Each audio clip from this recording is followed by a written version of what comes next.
friends, glad that you're joining us today. So to kick us off, I have a few pictures that I want to show you. Can you help me brainstorm a little? Sweet. Here's the first one.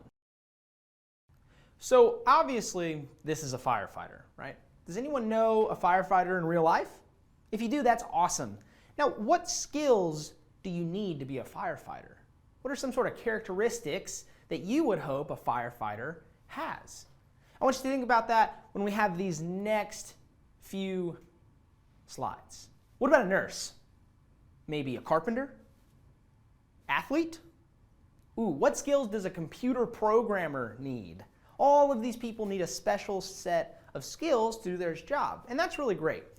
Now, I don't have a photo for this next one, but I still need your help with the same sort of question.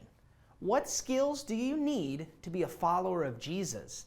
Are there things you have to do to be able to be a Christian? Okay, this might sound like a trick question, but think about it. We might think we need to act a certain way or know a certain thing before we can start following Jesus. But is that true? Are there skills we need to master before we're able to start following Jesus? Well, let's not even try to answer that question on our own. Let's head right to the place we should look when we have a question about following Jesus, the Bible. So the book of Acts tells us what happened with these followers after Jesus went back to be with God. Jesus left his followers with a mission. He gave them the incredible task of carrying his message to the ends of the earth. Everybody would know about Jesus because of Jesus' followers. And one of these followers was a man named Paul. See, Paul accepted the incredible task of carrying the message of Jesus all over the Roman Empire. And when I say all over, I mean all over. Check out this map that shows some of Paul's travels. On his second major journey, Paul was traveling with friends and fellow followers of Jesus named Timothy, Silas, and Luke. Luke was actually the guy who recorded all of this in the book of Acts. So one night, Paul had a vision telling him that he should go to a region called Macedonia. Believing this vision was from God, Paul left the next day for Macedonia. In Macedonia, there was a very important city called Philippi. Philippi was a major trade city where people from all over the world would come to the marketplace. After his vision, Paul and his friends decided to head there and share the message of Jesus. And that is where we pick up the story in Acts. On the Sabbath day, we went outside the city gate. We walked down to the river. There, we expected to find a place of prayer. We sat down and began to speak to the women who had gathered together. Okay, so Paul and his companions entered Philippi. Now, sharing the message of Jesus in some of those big Roman cities was not easy. Even though many people would welcome the message of Jesus, there were also those who were not very excited to hear it. In fact, some were even against followers of Jesus and their message. But thankfully, the first people they met in Philippi were these women. One of the women listening was from the city of Thyatira. Her name was Lydia, and her business was selling purple cloth. She was a worshiper of God. The Lord opened her heart to accept Paul's message. So Lydia was a very important businesswoman, and she sold her beautiful purple cloth in the marketplace. And she also worshiped God, but she hadn't been told the news about Jesus yet. This was such a cool moment. Paul had the opportunity to share the message about Jesus with these women, and Lydia believed it. She was probably the first in the big city of Philippi to put her faith in Jesus. But it didn't stop there. She and her entire family were baptized. Now, like I was saying, it could be hard to be in a big city like this. It was hard to know who was for you and who was against you. But check this out. Then she invited us to her home. "Do you consider me a believer in the Lord?" she asked. "If you do, come and stay at my house." She succeeded in getting us to go home with her. Lydia was a new believer in Jesus. She wanted to support Paul and his companions in the tough city of Philippi. And how did she do it? She used what she had. She opened her home, she provided a safe place for them, and Lydia's house became a home away from home for Paul and the apostles.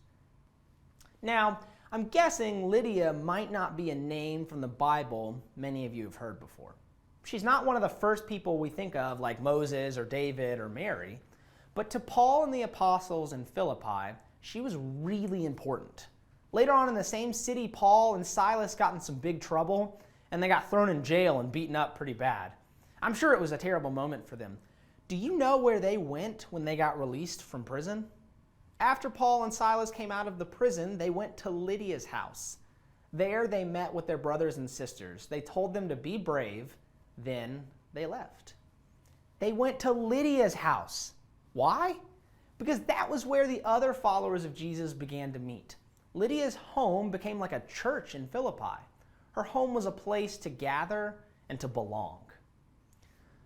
Later on, after Paul had left that city and was in prison in Rome, he wrote a letter to the followers of Jesus that were living in Philippi.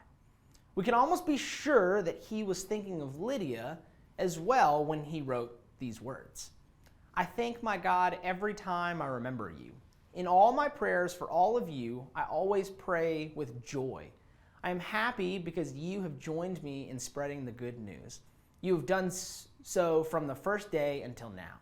God began a good work in you, and I am sure that he will carry it on until it is completed. That will be on the day Christ Jesus returns. In all of his travels, in all of his challenges, in all of his success and his suffering, Paul was thankful to God for people like Lydia. They were partners in spreading the good news about Jesus, and for Lydia, it all started with simply using how God uniquely made her, what she had available, and what she was good at to serve others. Think about some of the ways that God has uniquely made you and the talents that you already have. What would it look like to use those to love God and serve others? Maybe you like to experiment with baking. Could you bake to raise money for a mission trip or to help out a struggling family? Or maybe you love sports. Could you help teach a sports camp for kids in your neighborhood who aren't able to afford one? What about those of you who are great at a subject in school? Could you help serve others by tutoring someone who's struggling in class? There are so many ways that we can use what we have to make a difference. So as we head out today, think about this key question. Reveal the question. What are you good at? Think about how God created you. Think about your skills and talents. Think about what you just enjoy doing. Then consider how you can use what you have right now to make a difference. How can you love God and serve others through the gifts God has given you? If you're not quite sure, that's totally fine too. We're still growing and figuring out how God has wired us. You can also talk to people like a family member, a teacher, or your small group leader to help you discover some of this too. We'll see you guys next time.